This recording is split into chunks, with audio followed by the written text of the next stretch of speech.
I'm Venizelos Gavrilakis, Senior Expert Conservator of Historic Artworks in Antiquity, President of VENIS Studio, working on conservation and restoration for Orthodox Church and artworks and monuments in Istanbul and in abroad.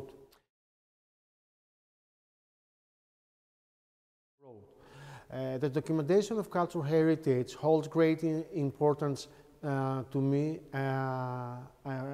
for several reasons. The most significant are the preservation of history and identity, intergenerational transmission, security, and protecting the cultural heritage.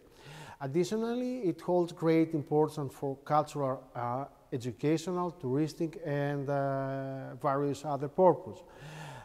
In brief, cultural heritage documentation preserves our legacy, contributes to education, understanding, and ensure the security of it.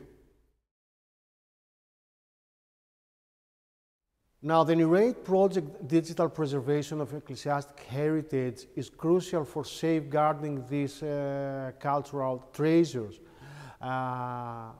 It's a committable initiative with the potential for significant contribution, such as preservation of ecclesiastic heritage, accessibility for education and research, data analysis and research, disaster recovery, global sharing, local tradition preservation, and of course the most important of it is the combating theft and illegal trade. So the NARRATE project has a profound impact on safeguarding and promoting these cultural assets by combining technology with a commitment to preserving our religious and cultural history. This project contributes to protecting, making accessible, and globally appreciating these invaluable treasures.